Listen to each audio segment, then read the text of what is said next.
mengalahkan klub lawan, dia bisa menjuarai turnamen, dia bisa memenangkan segala turnamen yang diperlombakan. Nah, hal yang paling terumit itu adalah pada saat dia akan berjumpa dengan sebuah tim yang paling kuat. Nah, kalau seandainya game yang begitu rumit itu bisa kita selesaikan dan itu bisa kita jalani, bagaimana dengan kehidupan kita? Apakah kehidupan kita ini tidak ada yang mengatur? Apakah kehidupan kita ini tidak ada yang menskenariokan? Apakah kehidupan kita ini tidak ada yang mendesain? Ini yang membuat orang-orang itu bisa terhenyak pada saat mereka mendengarkan afahasibtum annama khalaqnakum abasan. Apakah kalian mengira bahwasanya aku menciptakan kalian itu secara sia-sia? Tidak. Allah menciptakan kita itu dengan maksud dan tujuan. Apa tujuannya? Tujuannya adalah bahwasanya wama khalaqtul jinna wal ins illa liya'budun. Tidak aku ciptakan jin dan manusia kecuali mereka itu adalah beribadah, taat, patuh kepada aturanku. Contoh yang paling gampang, misalnya hari ini saudara-saudara yang jualan ini kan semua mempunyai karyawan. Karyawannya ini semuanya mempunyai tupoksi, mempunyai tugas. Ada yang melayani, ada yang mengepel, ada yang mengangkat piring, ada yang semuanya mereka itu mengharapkan diperintahkan oleh owner untuk bisa mengerjakan pekerjaannya. Sehingga apa? Mereka setiap bulan akan mendapatkan gaji. Ini rewardnya. Kalau seandainya pekerja ini tidak mau bekerja, dalam artian cuma berdiri saja di salah satu sudut, apa yang akan dilakukan? Apakah owner akan memberikan gaji? Tidak. Begitu juga dengan kehidupan kita. Kita mengharapkan surga, akan tetapi kita tidak pernah mendekatkan diri kita kepada Allah, akan tetapi kita tidak pernah memperbaiki hubungan kita dengan Allah. Kenapa hari ini Ustadz, permasalahan hidup saya itu banyak sekali? Itu yang dikatakan, yang sering dikeluh kesahkan oleh para jamaah, oleh teman-teman. Kenapa Ustadz hari ini kehidupan saya itu penuh dengan konflik? Suaminya selingkuh, istrinya selingkuh, anaknya narkoba. Kenapa? Kenapa bisa terjadi ancaman kegiatan seperti ini terus-menerus melanda? Hal ini tidak lain bukan dikarenakan Allah kepingin kita dekat dengannya. Agar apa? Agar kita mengadu. Agar kita mengadu kepada Allah. Ya Allah, tidak ada tempat aku mengadu kecuali tempatmu. Lihatlah bagaimana kondisi orang-orang di Eropa. Saya pernah kuliah di Amerika. Ada salah satu program pemerintah Amerika yang paling hebat untuk menangani narkoba ini. Pertama sekali, mereka memang tidak mempunyai agama, tidak taat kepada agama. Maka aktivitas yang mereka lakukan itu adalah mereka membuat aktivitas di sore hari. Anak-anak muda itu semuanya sibuk. Bayangkan, setiap sore lapangan olahraga itu penuh dengan anak-anak muda berolahraga. Sehingga apa konsekuensinya? Malam hari mereka nggak bisa ngedrak. Mereka tidak sempat lagi untuk memikirkan untuk mabuk-mabukan. Ini merupakan salah satu upaya yang memang harus kita ciptakan suasananya agar apa? Agar remaja kita tidak terlibat dengan narkoba. Jangan pernah menganggap orang-orang yang terlibat dalam narkoba ini adalah sebagai sampah. Jangan. Kenapa? Karena selama kita masih mengatasi dengan sistem rehab, maka ini merupakan salah satu sistem yang memang tidak paling efektif. Saya sering menggambarkan di mana-mana pada saat saya bercerita tentang rehab. Rehab itu tak ubahnya seperti orang masukin pakaian kotor ke laundry. Orang ada pakaian kotor, baju ini sudah kotor, lalu di laundry. Setelah di laundry dia bersih, kembali lagi dipakai, maka dia akan kotor lagi. Kenapa? Karena kondisi alamnya itu akan membuat dia kotor. Tapi anak muda yang tadi direhab di dalam sebuah kampung, ditempatkan di sebuah kampung, dia itu diapain oleh orang kampung tersebut? Didatangi oleh salah seorang jamaah masjid pada saat diumumkan di masjid oleh imam, di kampung kita baru masuk anak rehab narkoba, tidak pernah salat, ya, tidak pernah melakukan kebaikan, dan dia ditempatkan oleh pemerintah di kampung kita. Maka salah satu jamaah tersebut apa yang dilakukan? Dia samperin anak muda tersebut yang tinggal di rumah baru itu. Diberikan salam, assalamualaikum. Waalaikumsalam. Ditanyakan apa kabar, dari mana, ngapain. Dia tidak pernah menceritakan tentang masa lalunya yang narkoba. Setelah dia lihat anak ini bagus menyapanya, anak muda ini bagus, maka diajaklah, nak, nanti malam aku ajak kamu untuk makan malam di rumahku. Oh boleh, terima kasih. Ternyata ajakan makan malam itulah yang membuat hati anak muda yang direhab narkoba itu bisa mulai pertama sekali subuh dia salat subuh berjamaah. Coba bayangkan, kalau seandainya kita semuanya mengucilkan anak-anak remaja yang sudah terlibat dalam narkoba dan kita tidak mau bergaul dengan mereka, apa yang terjadi? Maka mereka akan terus melarikan diri mereka, akan mencari tempat ketenangan, walaupun itu tidak akan pernah tenang. Saya punya pengalaman sewaktu kuliah di Malaysia, orang-orang yang mabuk itu tidak pernah pulang ke rumah, Bapak. Orang mabuk, khususnya orang India, kalau udah punya uang, mereka itu sering mabuk. Begitu mabuk, pulangnya kemana? Tidurnya di dalam paret, tidurnya di longkang. Kenapa? Karena sudah mabuk. Begitu ada uang mabuk, maka tidurnya di paret. Di mana kebahagiaannya?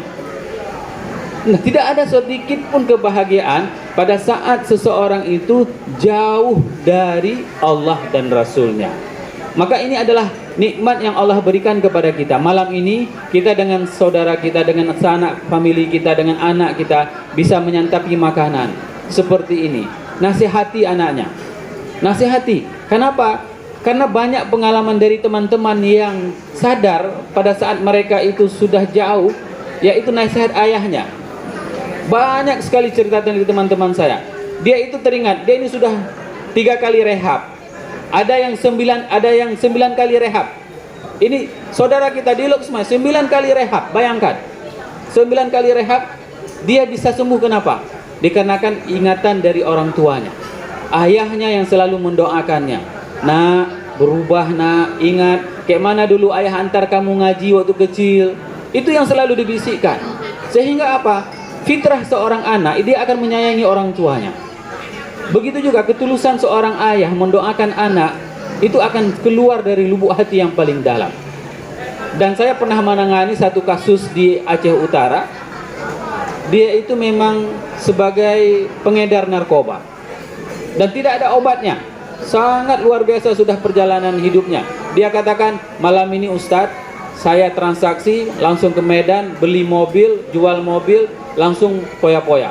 Bagaimana poya-poyanya? Dia katakan dia bisa beli celana Levi's yang asli, yang original itu, yang harganya sampai dengan 3 jutaan itu, langsung dipotong langsung. Tapi dia bisa sembuh. Kenapa?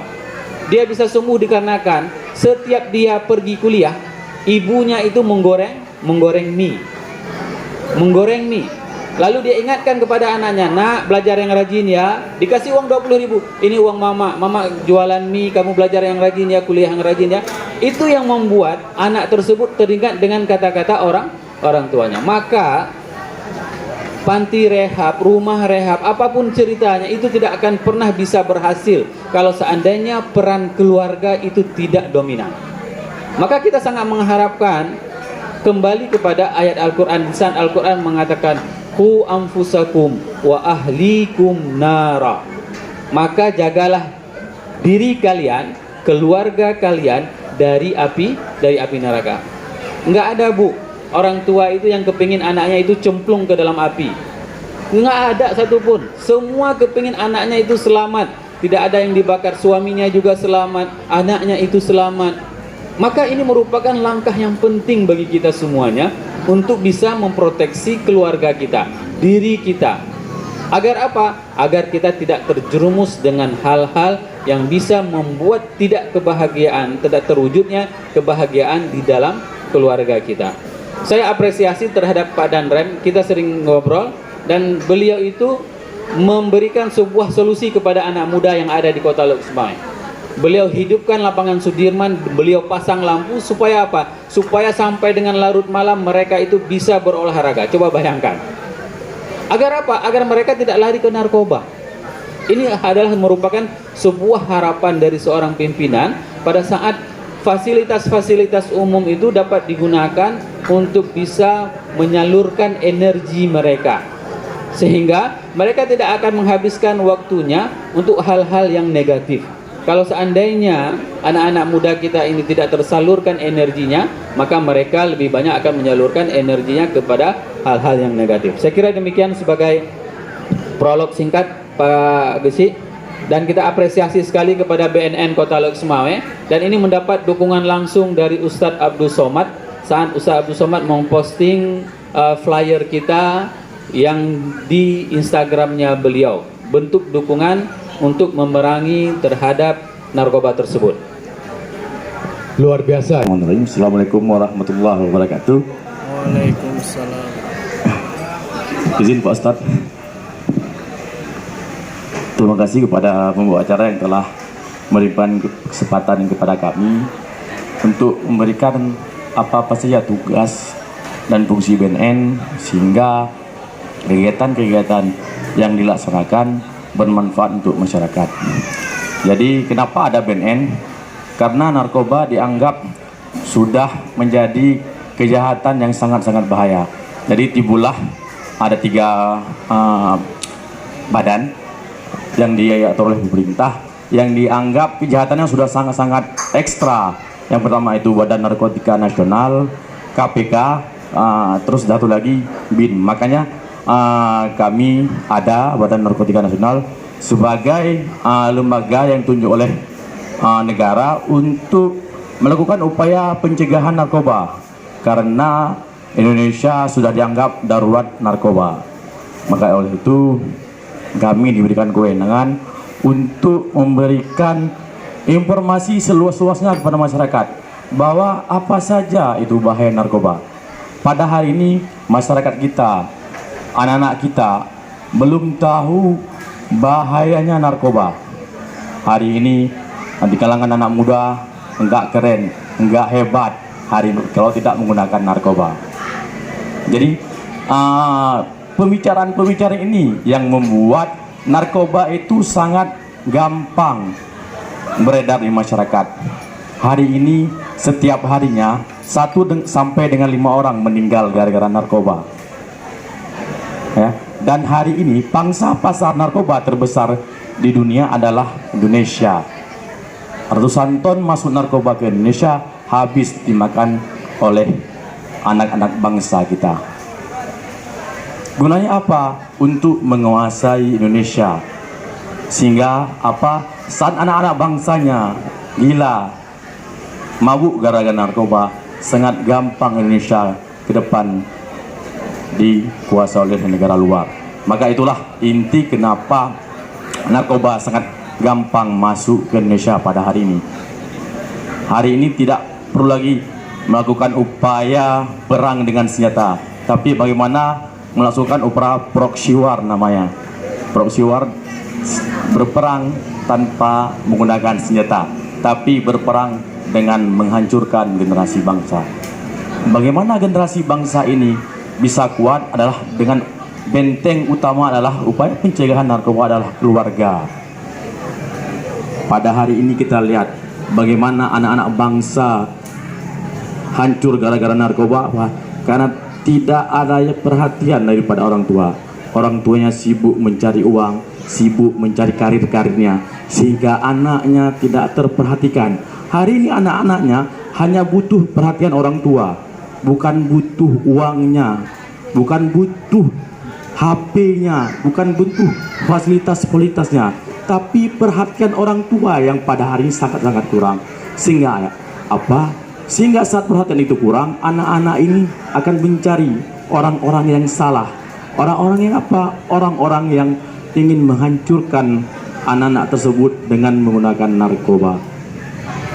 Maka oleh itu, saya sampaikan di forum ini, para pengunjung hari ini adalah banyak yang orang tua. Kami titipkan anak-anak bangsa pada hari ini, tolong dijaga anak-anaknya, tolong diperhatikan anak-anaknya. Jangan sampai tergoda mencari orang-orang yang salah dengan menggunakan narkoba. Pada hari ini banyak anak-anak yang sudah direhabilitasi ke BNN Kota Lok Sumawe, itu banyak orang tuanya yang nggak tahu bahwa anaknya sudah pesta narkoba dalam kamarnya. Ada berapa kasus kami ke rumah orang yang lagi pesta narkoba, kami masuk ke rumah orang tuanya nggak tahu dalam anaknya lagi pesta narkoba. Malahan ada juga di ruang tamu ada diletakkan bong narkoba. Orang tua yang nggak tahu itu adalah alat pengisap sabu.